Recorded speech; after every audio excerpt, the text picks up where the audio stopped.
All right, as I said, this is Melbourne Cup Day.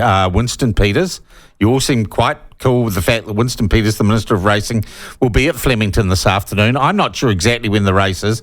I hadn't planned for it.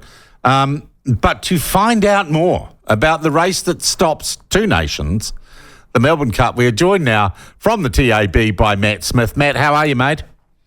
Yeah, good, Sean. Yourself? Very well. Big day for the TAB, I would imagine.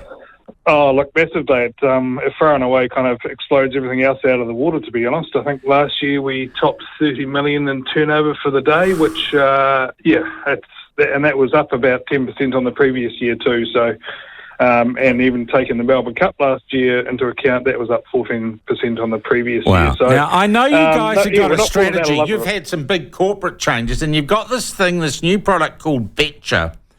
And you're Yep. trying to reach out, I guess, to a younger generation of New Zealanders to get into betting and sports betting? Yeah, well, look, if you look at the world of betting, these people are still betting anyway. It's just what they are betting with doesn't actually offer anything back through to the New Zealand racing and sports community, and obviously doesn't have those harm minimisation tools as prominent as they might be with what we have on offer in New Zealand.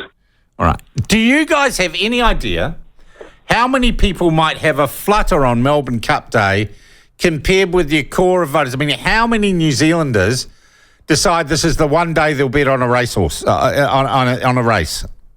Oh, look, I think we're probably looking, if you compare it to an average Saturday, Yep. you're probably looking at 3 to 4 times a big Saturday for us. Wow. So let's say we have maybe 10% of the population having a bet every Saturday. Might be more like 8, but if you times that by 4, you're starting to look towards a third or a 40% of the population. So it is a big bump. We've got to have all the technology ready, and also you've got to be tolerant of all the newbies.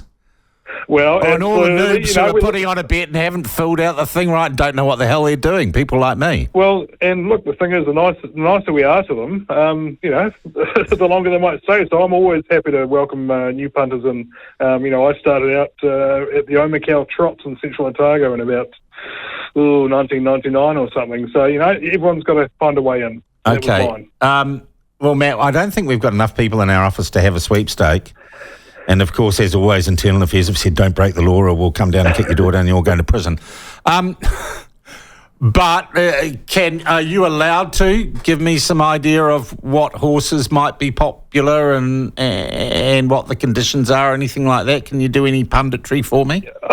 Yes. Like I'm not hiding any state secrets here. You see all the market moves and so on the website too. Yeah. So it's all there for everyone to see, which is all good. So there's been a few little moves. A couple that I've noticed is number 8, Land Legend, which is trained by Chris Waller, who started out life in Foxton, is now basically Australia's biggest trainer. Yep. With Zach Burton on board, he's moved from 15s into 12s. Circle of Fire, number 3's gone from 34 into 21s.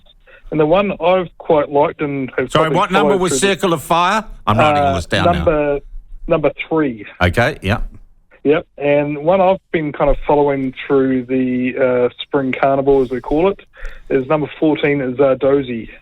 Zardozi. Opened at $17 and is now at 12. So, okay. What is the most New Zealandish horse? Right. What's the most New Zealand horse in the field? Look, we've actually got there's 3 in there this year, which is nice. We didn't actually have any New Zealand train runners last year, so we've got Sharp and Smart number 6, who is trained by Graham and Debbie Rogerson. You may have heard of the name Graham Rogerson, I'm not sure, but he trained the 2007 Melbourne Cup winner Efficient. That's at 51s. So a bit of loyalty might take you a long way, but he's actually the shortest. He's the shortest of the 3 New Zealand chances. Right. The other 2 are number 21 Positivity, trained by Andrew Forsman at Cambridge, and she's at $81. Yeah. And Trust in You is at 101s, and that's trained by Bruce Wallace and Grant Cooksley out in Karaka. Yep. Okay. So, it's nice to have a little bit of... it is traditionally a bit of a punter's graveyard, though, isn't it, Matt? Oh, it's not easy. Look, I've been having bets on Melbourne Cup, as I said, for a fair old while. I think I've found the winner on top once or twice. So I probably give you my tips with that caution in mind. But Right. Do you think you'll have a bigger year than last year? I think we'll be there or thereabouts. There might be a slight uplift. What we've noticed in the last year or so is we've actually got more people betting. They're not necessarily betting more, Right. which is probably a good thing for overall sustainability. But we are actually getting people betting more. So I suspect that could be reflected in the figures this year. We'll just have to wait and see. But everything's tracking well enough. All right. Well, you've given me 6 horses I might bet on now. I'll let you know what's going to happen. I'm going to go, well, Matt told me I'll get out $20 and I'll wait. And it never happens. I've actually asked one other person too. So I used to be in the newspaper game, and as you know, sub-editors, a lot of them seem to love their racing. Oh, yeah. He's picked 4 of the last 6 winners, so I thought I'd go to him as well. And he's got the favourite on top of Oban, number 1. Yeah, okay. As you know, these sub-editors... I'm thinking box trifecta here. I pick some of those and I do a box trifecta at 50 cents. And that's the best way to do it, really. Yeah. Because it is a bit of a needle in the haystack situation. So I'll be putting on a couple of hopeful box trifectas like you, I'd say. Yeah.